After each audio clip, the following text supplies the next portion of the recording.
नमः शिवाय। आज हम चातुर्मास के बारे में जानेंगे।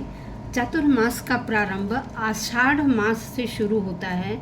यह समय तपस्वी, सन्यासी इनके लिए आत्मचिंतन और साधना का काल होता है। बल्कि इसे देवत्व का प्रतीक भी माना गया है। श्रीमद् भगवद गीता में श्री कृष्ण स्वयं कहते हैं, कालः कलयताम अहम्।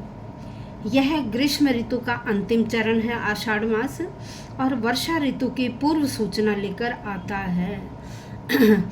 इसका नामकरण पूर्णिमा के नक्षत्र पर हुआ है, क्योंकि पूर्णिमा तिथि पर पूर्वाषाढ़ा या उत्तराषाढ़ा नक्षत्र का संयोग होता है। इसीलिए इस मास का नाम आषाढ़ मास रखा गया है। इसके उपरांत यह उत्तरायण का अंतिम महीना, क्योंकि ऋतुएं दो आयन होते हैं ऋतुओं में, एक आयन उत्तरायण और दूसरा आयन दक्षिणायन।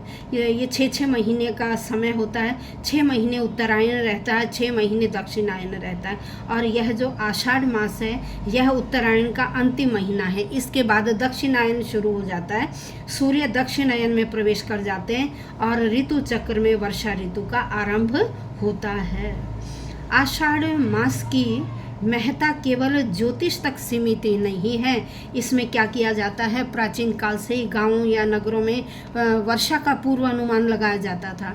क्या होता था, आषाढ़ मास की पूर्णिमा को ऊंचे स्थान पर गांव वाले ध्वजा लगाकर हवा की दिशा से वर्षा का अनुमान लगा लेते थे कि इस वर्ष वर्षा कैसी होगी। यदि संकेत सही नहीं होते थे तो इसका मतलब वर्षा कम होगी। और उसी समय वर्षा ऋतु में क्या करते थे, 7 प्रकार के धन धान्यों को बोकर यह देखते थे कि कौन सी फसल अच्छी होती है, तो उन्हें यह आभास हो जाता था कि इस वर्ष यह फल अच्छी होगी। जो सबसे पहले अंकुरित होती थी उसी फसल को सबसे अच्छी फसल माना जाता था।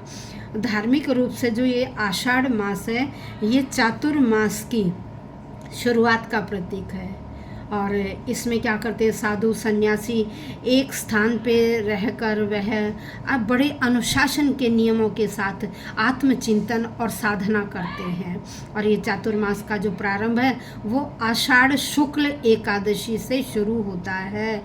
आषाढ़ शुक्ल एकादशी हरिशयनी एकादशी भी कही जाती है, क्योंकि उस दिन विष्णु भगवान शयन के लिए योग निद्रा में चले जाते हैं और फिर जाकर यह कार्तिक की शुक्ल एकादशी को जागते हैं।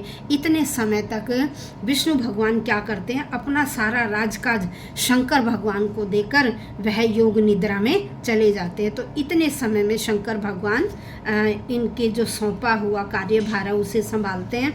और इसी दौरान आषाढ़ की शुक्ल एकादशी से लेकर कार्तिक की शुक्ल एकादशी तक कोई भी शुभ कार्य जैसे विवाह, यज्ञ आदि जो भी मांगलिक कार्य हैं वह नहीं होते हैं। जब भगवान जागते हैं कार्तिक शुक्ल एकादशी को, उस दिन से ये सभी शुभ कार्य होने शुरू हो जाते हैं। तो आज हमने चातुर्मास के बारे में कुछ ज्ञान ग्रहण किया। धन्यवाद।